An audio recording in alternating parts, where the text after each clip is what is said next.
presentation, which will be done by Professor Odame on management of sickle cell disease, finding solutions in low-resource settings. Isaac is a director of Global Sickle Cell Disease Network. He is the director of the Hospital for Sick Children of Toronto and the head of the hematology unit. Isaac, you have the microphone. Thank you. Thank you very much for your kind introduction. It gives me great pleasure to be part of this discussion. And I think the organizers got it just about right. They got it perfectly. A patient's testimony, living with the disease, an expert in the field working in a renowned hospital in France who gives us the whole spectrum of sickle cell disease and its complication. And then somebody working in the field in Africa just highlighting the challenges they face in managing this disease. And I'm going to try to bring that together to say that to be able to tackle sickle cell disease in the areas of the world where the disease is most prevalent, we have to be smart and we have to be innovative. And I think there are opportunities for us. And I think MSF is one organization that I think can probably lead the effort, being an organization that is in the trenches, managing patients in low-resource settings. I think your voice is going to add to what we are trying to do. So what I want to do is, first of all, to make us realize that if the burden is high at this moment, it's going to get higher. The burden of sickle cell disease is going to rise, and I'll explain why. I want us to look at the poor clinical outcomes in low-resource settings, what the factors are, and the speakers have already highlighted that, but I want to connect the dots so that we can have a very useful discussion.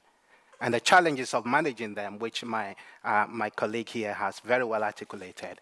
And I will suggest some feasible solutions. And what I mean by feasible is that it is possible to do it. And in this symposium, in this conference, we may go away with some feasible ideas that we think we can work with. So this cartogram has been presented by Marianne. It tells a story of where the burden of the disease is.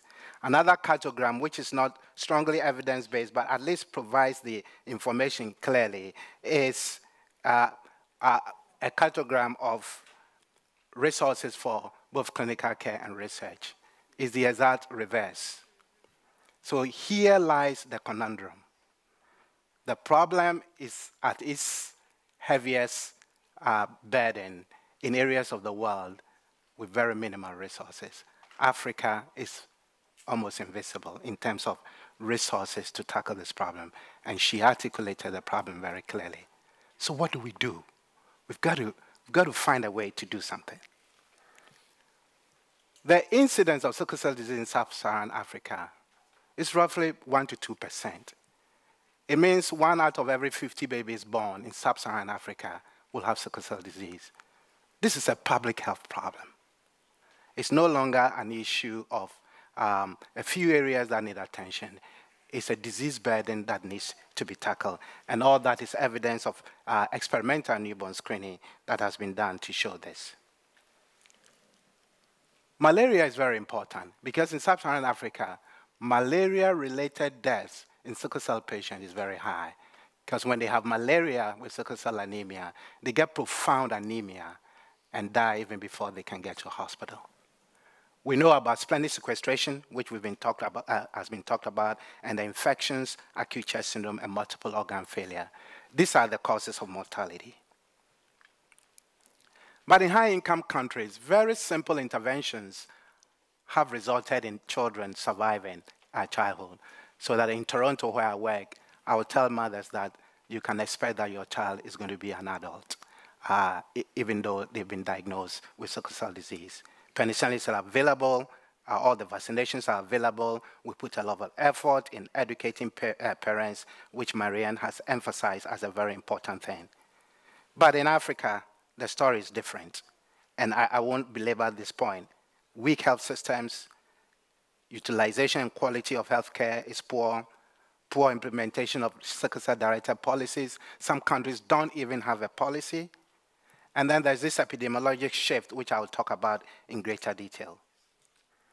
and this is just highlighting the problem in specific terms, some people are still even arguing whether penicillin prophylaxis should be done. I find that extraordinary, and I'll be giving you the reason why I think that is extraordinary. The question should be, is it preventable infection? If it's preventable with penicillin, we should do it. Pneumococcal infections are very important, and therefore access to vaccines are very important. Lack of parental and family education, basic facilities are not there, and then they present late. I mean, some of the late presentations we see in Africa, they won't survive even with those late presentations in the developed world because they've survived in cardiogenic shock, and you can hardly ever resuscitate them. Universal health coverage is a problem, access and paying. If the family have to pay for health care, they wait until it is really very severe. They hope that they can avoid going to a hospital by doing what they can at home, and that is an issue in many parts of Africa.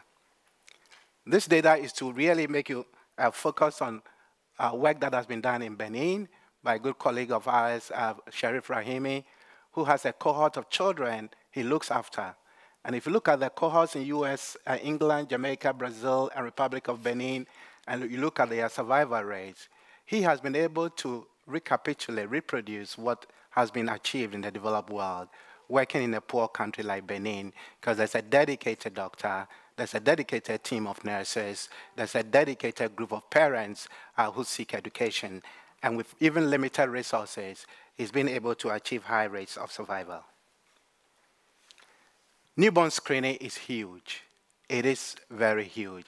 You need to diagnose these children early, because the first time people know, they're already dead. And the sad truth is that on the death certificate, it will be malaria, it will be pneumonia, it will be severe dehydration from gastroenteritis.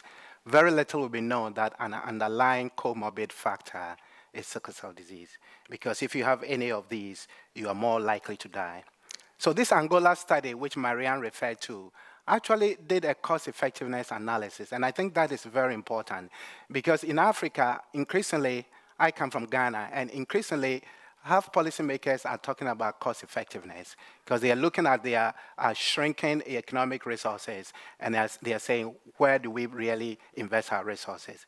So they show that based on the number of diagnoses they were able to make and the follow-up that they did, that they were able to gain $552 to $1,100 sort of quantified health in life years. And if they look at the GDP of Angola, they think that this is a cost-effective process. And I think it's a message that we need to make to healthcare policymakers in Africa, that it is indeed important to diagnose them early. But there are barriers, and we've highlighted some of the barriers. The cost of tests is too high.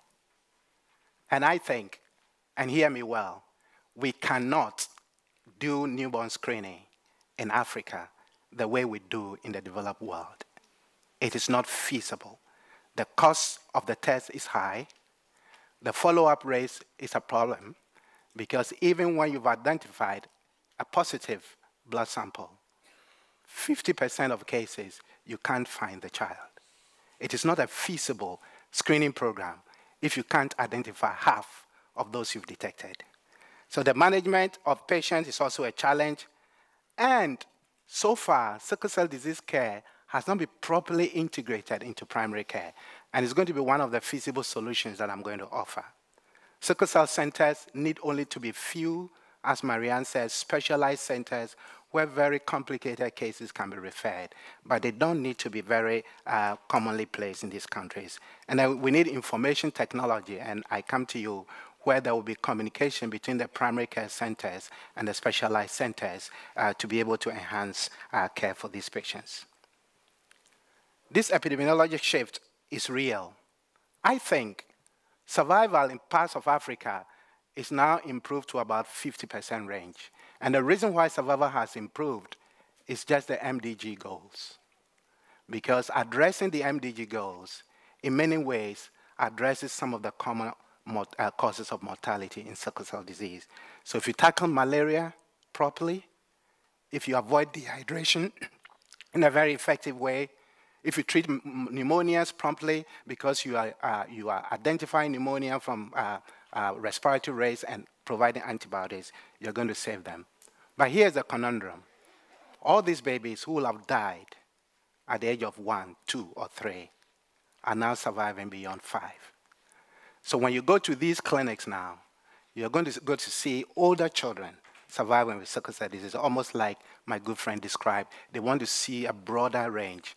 So the burden of the disease is actually going to increase. And it's a good success story that they are not dying.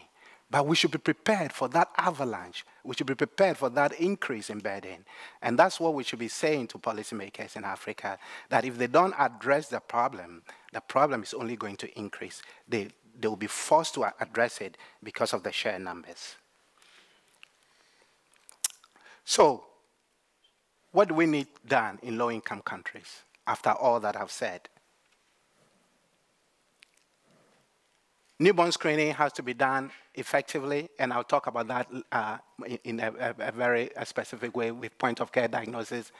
By immunization and penicillin, and Tom Williams actually happens to be here because I've quoted his study. There was doubt that pneumococcal bacteremia was not the most important cause of infection in sickle cell disease. Tom Williams' work in Kilifi put that case to rest.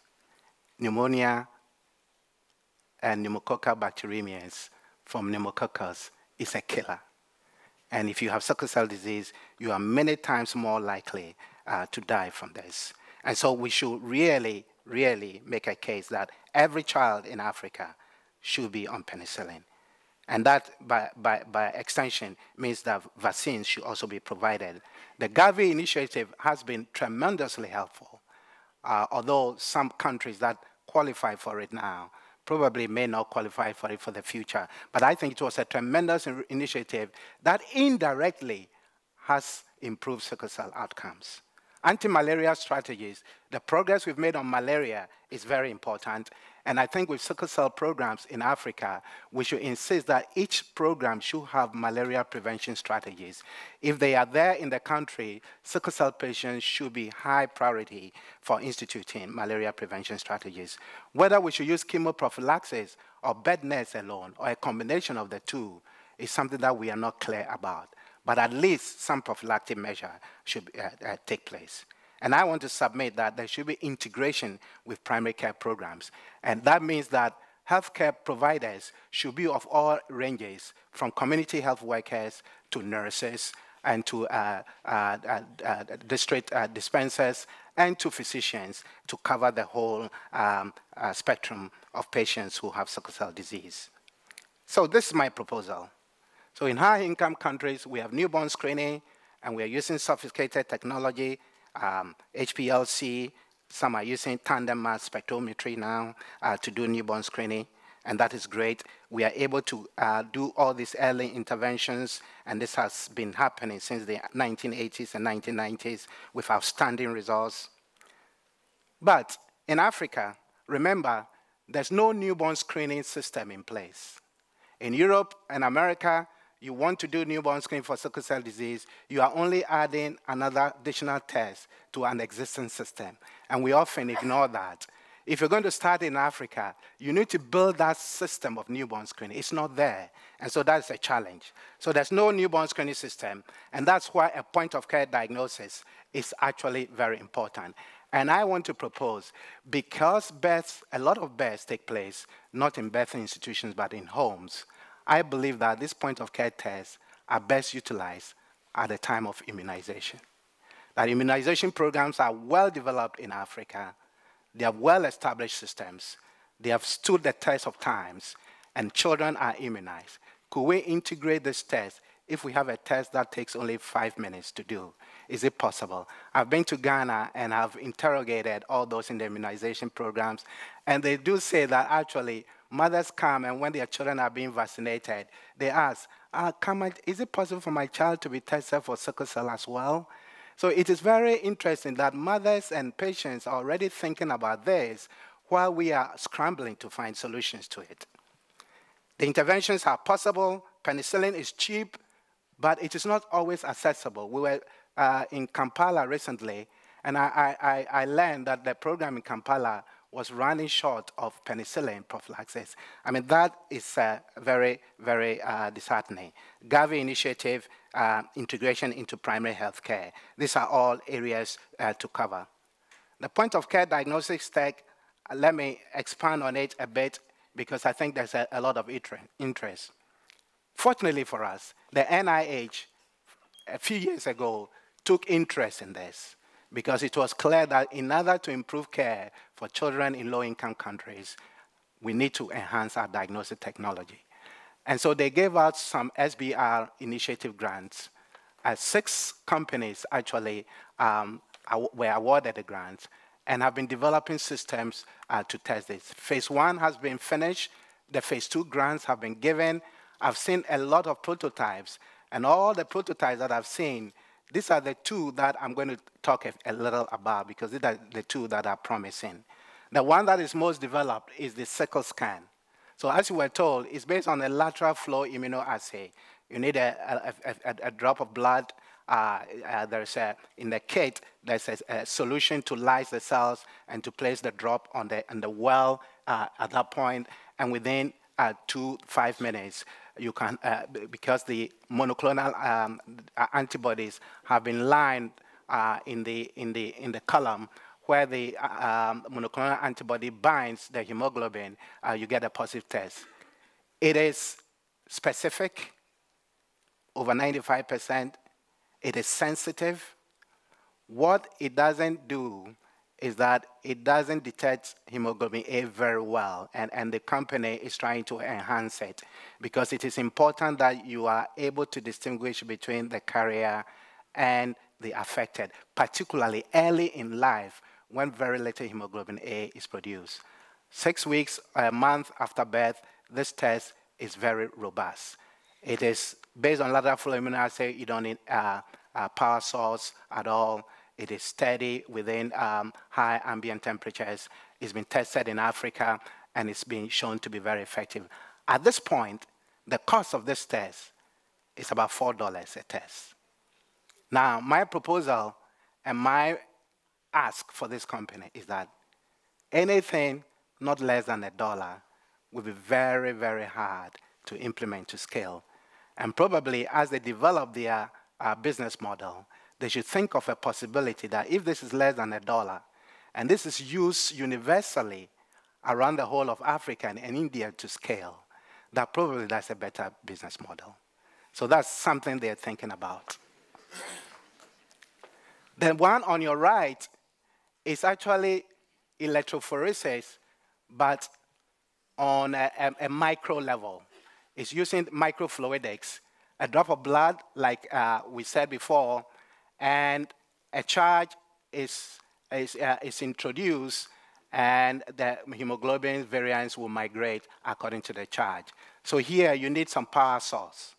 And what the company is doing is actually providing a battery source, a battery power source that can be solar charged, so that solar energy can be used to charge the battery. The cost here at this moment is $2. We are about to validate this in Ghana, in Accra, in the next a few months. But if this pans out, they are firmly confident that this could be less than $1. However, the problem here is that if you have very high fetal hemoglobin, it makes it a little less sensitive, which means that at birth may not be the appropriate time to do it. And we do know that in Africa, mothers don't spend many hours at all at delivery points. I know in Accra, it's not unheard of in Ghana that within 3 hours, 4 hours after birth, the mothers are out of the hospital. So really trying to do newborn screening in that setting is already challenging. However, all these babies will come for immunization, whether they are delivered at home or whether they are delivered in a birthing institution. So we ought to think about models of how we can implement this. So this is coming. This is real. I have validated this in my laboratory. The Sickle scan is very, very sensitive. And in fact, although they say 5 to 10 minutes you get your results in about 2 minutes. So it is something that is feasible. And together, if we can advocate, if we can really partner together, I think we can bring this to the clinic, to the rural settings, where most of you are going to have some impact. Sometimes people say diagnosis is difficult. It's difficult, but it's not difficult. Very few conditions. I don't know of any condition that can present with dactylitis. If you saw dactylitis in a child, you don't need any sophistication of diagnosis at all. The child has sickle cell disease, period. So there are some clinical hints that tell us that this is sickle cell disease. Splenic sequestration, as Marianne said, it doesn't occur in any other condition I know that frequently. You see an enlarged spleen in a child who is very pale, you don't need confirmation for this. It is sickle cell disease, and you've got to go ahead and treat it. But lastly, if you are in doubt, treat. The disease is about 2% of the population, but if you really look at the patients that come to hospital, at the teaching hospital in Accra, sickle cell disease accounts for 40 to 50%. Even if they have other conditions, sickle cell disease is a related comorbid factor. So your primary assumption that the child could have sickle cell disease, based on clinical inference alone, is, I think, something that we ought to think about. So what about chronic management? In the developed world, we have access to a lot of things that Marianne has talked about. Transcranial Doppler, chronic blood transfusion therapy, exchange transfusion. We even have the luxury of curing this disease, and France has been a leading light in this area. We have good facilities for acute care. This morning's session on shock and sepsis, intensive care units. And this is not the story of sickle cell disease alone. It's the story of cancer care. A lot of the progress we've made in cancer care is because we are better able to support patients when they do get sick. Can we reproduce this in Africa? I think it is doubtful. First of all, chronic blood transfusion in Africa is not feasible, period. It is not safe. The blood supply is not there. The blood is not safe. You can't deal with chelation therapy. The cost of chelation therapy annually is at least $30,000 just for chelation therapy. It's not feasible. So we should drop it. We should drop chronic blood transfusion. I think the solution is hydroxyurea. It may have its weaknesses, but I can hardly find a drug that you give once a day at that level of cost that has so much impact on sickle cell disease. We should stop all the arguments about niceties. These children are dying early.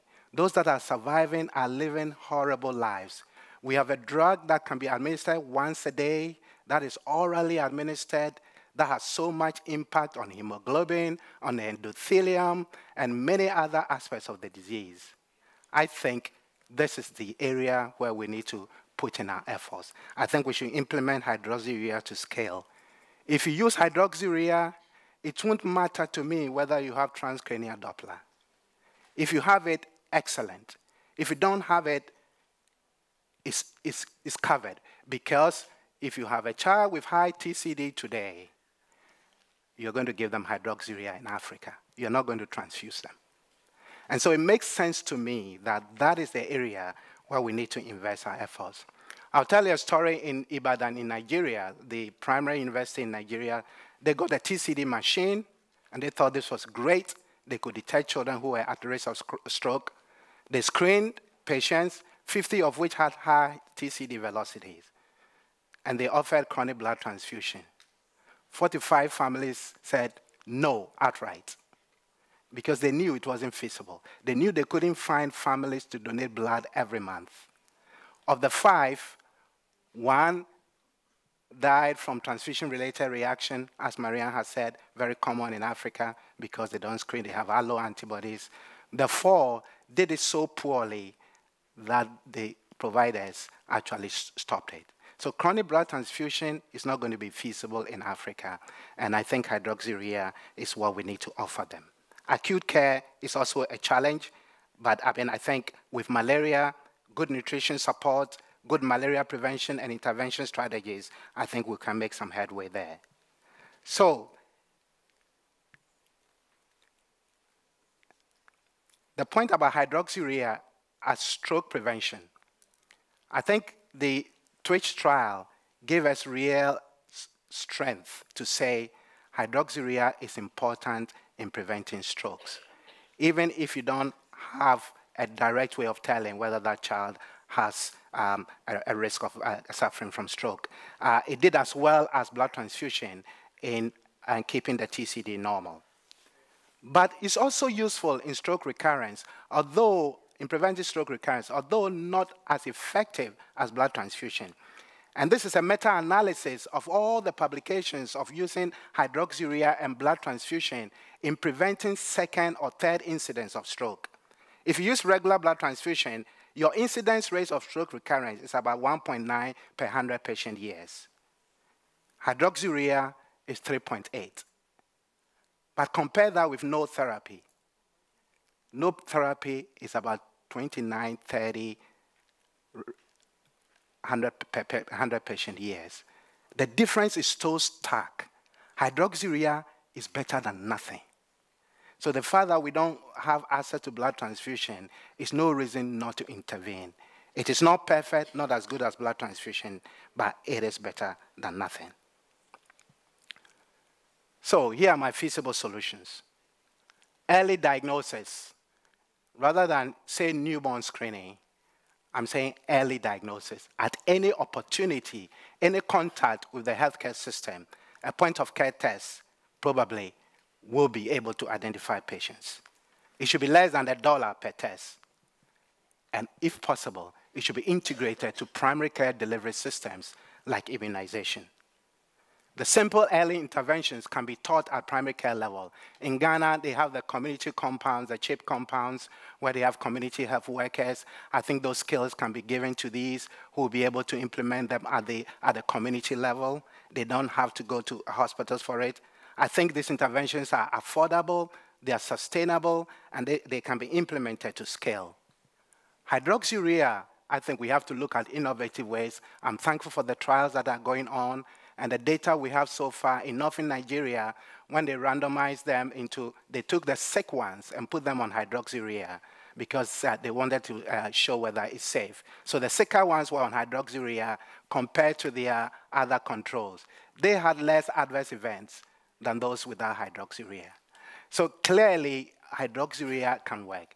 But maybe we have to think of a different strategy of how we implement it in order not to overburden them with tests in terms of monitoring. So maybe a moderate fixed dose, maybe the way to go. But really, the tests that are going on in Africa are very encouraging, that the outcomes and the safety profile is looking like it's not much different from what we experience in Europe and Africa. So I think, and America. So I think we should go in that direction. It is efficacious, it reduces vaso-occlusive crisis, acute chest syndrome, it reduces first and recurrent strokes, it's relatively affordable, it is orally administered, and in moderate fixed doses, the regimen may require only minimal monitoring. But let me come to the point of affordability. Affordability means that we are talking about $1 a day, but I think that is even too much. I know that in India, they are producing hydroxyurea at about 10 cents a day. But this is the gauntlet that I want to throw to all of us who are here in this room. Not many years ago, HIV broke. Antiretroviral drugs were discovered. It was said that they were expensive. The costs were too high. It was virtually impossible to make it accessible to patients living in low-income countries. A global community of visionaries, people who were determined, pharma, the healthcare community, global policymakers came together, and they said, we can do this. Today, many patients that we never anticipated will have access to expensive antiretroviral drugs are having access to it. Hydroxyurea is a quantum less than that. It's a urea molecule with a hydroxyl group. The chemistry is simple. Production can be done in Africa or in India. Supplies can be made to families, and I dare say in some places they can have it free of charge. I think it's time for us to come together and be able to implement this to scale. But that's not the end of the story. Maria emphasized the point about public awareness. And don't underestimate this. I have an answer to the reason why ministers of health in Africa, when they go to conferences, don't talk about sickle cell disease. And I'm saying this from experience. They themselves have experienced sickle cell disease. They themselves are living with stigma. They themselves have myths about sickle cell disease. They would rather talk about hypertension. They would rather talk about diabetes. They will not talk about sickle cell disease. So we have, just like we did with HIV, and just like we did with cancer many, many years ago, the stigma and the myths about these diseases need to be tackled. And Marianne is absolutely right. Until we can do that successfully, we won't make the progress. Public education at all levels, both the public, healthcare providers, policymakers, patients and families, we need to educate them at every level. And it could be that Médecins Sans Frontières, with all its expertise in all these areas, will be able to help. Lastly, advocacy. There's nothing like advocacy. I run a global network, and everywhere you go where you have effective program for treating patients with sickle cell disease, there's a story of a strong advocate, whether it's a patient, a mother, or a dad, or somebody who stood forward, just like we had in Kenya, somebody bringing it on the agenda of NCD because of advocacy. We need coordinated advocacy that is based on evidence, that is well-informed, that is very professional, and that draws all the partners to the table. And we need multiple partners. It cannot be just us, the providers, but advocacy groups, NGOs, healthcare professionals, governments, and policymakers have to come together. I think together we can tackle this problem head on. We have solutions that are feasible, but we need to come together to implement them effectively. Thank you very much.